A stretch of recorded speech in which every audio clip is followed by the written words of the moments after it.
समंदर के किनारे बसा पुरी धाम सभी धामों में निराला है। भगवान कृष्ण के अवतार जगन्नाथ जी उड़ीसा के पुरी धाम में विराजमान हैं। पुरी धाम न सिर्फ चारों धामों में अंतिम धाम माना जाता है, बल्कि सबसे बड़ा धाम माना जाता है। जगन्नाथपुरी में भगवान जगन्नाथ अपने भाई बलभद्र और बहन सुभद्रा जी के साथ श्री मंदिर में निवास करते हैं। मंदिर में स्थापित ये तीनों मूर्तियां लकड़ियों की बनी हैं। हर 12 साल पर इन मूर्तियों का निर्माण किया जाता है। जब अधिक मास आषाढ़ मास में आता है, तब इनकी मूर्तियों का फिर से निर्माण किया जाता है। उस साल रथ यात्रा उत्सव के साथ एक नया उत्सव मनाया जाता है। इस उत्सव को नव कलेबर उत्सव कहते हैं। नई मूर्तियों के बन जाने पर पुरानी मूर्तियों को मंदिर परिसर में ही कोयली बैकुंठ नामक स्थान पर भू समाधि दी जाती है। लेकिन जगन्नाथ जी, बलभद्र जी और सुभद्रा जी की ये मूर्तियां हमेशा अपूर्ण ही बनाई जाती हैं, यानी इन मूर्तियों का शारीरिक स्वरूप पूरा नहीं बनाया जाता। गर्भगृह में एक ओर जगन्नाथ जी और बलभद्र जी के पैर नहीं है, वहीं सुभद्रा जी के हाथ और पैर दोनों नहीं है। इसके साथ ही सुभद्रा जी का विग्रह जगन्नाथ जी और बलभद्र जी की तुलना में छोटा और पतला है। आखिर भगवान की मूर्तियां अधूरी क्यों हैं? क्या अपूर्ण विग्रह के पीछे भगवान की ही कोई इच्छा थी? 12 साल बाद भी क्यों अधूरी बनाई जाती हैं मूर्तियां?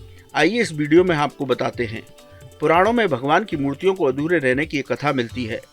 कहते हैं कि एक बार राजा इंद्रधुम्न को भगवान कृष्ण ने उनके जगन्नाथ स्वरूप मंदिर की स्थापना करने के लिए बताया।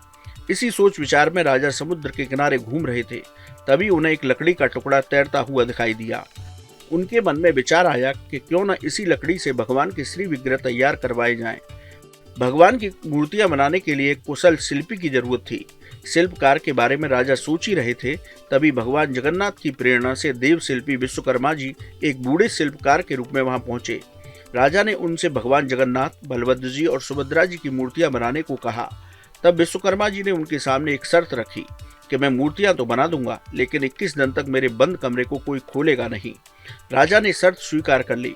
विश्वकर्मा जी लकड़ी के टुकड़ों के साथ एक कमरे में बंद होकर मूर्तियां बनाने लगे। लेकिन 15 दिन गुजर जाने के बाद रानी गुंडिचा के मन में बूढ़े शिल्पी को लेकर चिंता हुई। उन्होंने सोचा कि बिना अन्न जल के बूढ़ा शिल्पी मर तो नहीं गया। यही सोचकर उन्होंने उस कमरे का दरवाजा खोल दिया। भगवान की लीला के अनुसार ऐसा करने पर विश्वकर्मा जी शर्त के मुताबिक वहां से गायब हो गए। कमरे में भगवान की मूर्तियां अधूरी बनी मिलती हैं, जिनमें जगन्नाथ जी और बलभद्र जी की मूर्तियों के पैर नहीं थे। सुभद्रा जी की मूर्ति के हाथ और पैर दोनों नहीं थे। राजा इंद्रधुम्न भगवान की इच्छा मानकर उन अधूरी मूर्तियों को ही मंदिर में स्थापित करा देते हैं। यही वजह आज भी जगन्नाथ जी और बलभद्र जी में सुभद्रा जी की मूर्तियां अधूरी बनाई जाती हैं और इन अधूरे श्री विग्रह का ही पूजा होती है। भगवान जगन्नाथ का पावन धाम है जगन्नाथपुरी। जगन्नाथपुरी में हर साल रथ यात्रा का आयोजन होता है, जिसमें बनाए जाने वाले रथ हर साल नए बनाए जाते हैं। इस रथ यात्रा का दर्शन करने के लिए देश विदेश से लाखों भक्त जगन्नाथपुरी पहुंचते हैं। इस बार 7 जुलाई को रथ यात्रा निकाली जाएगी। कैसी लगी आपको हमारी ये जानकारी, हमें कमेंट बॉक्स में जरूर बताएं। बाकी धर्म कर्म से जुड़ी तमाम जानकारी के लिए सब्सक्राइब कीजिए हमारा डिजिटल चैनल और देखते रहिए न्यूज़ नेशन स्तुति।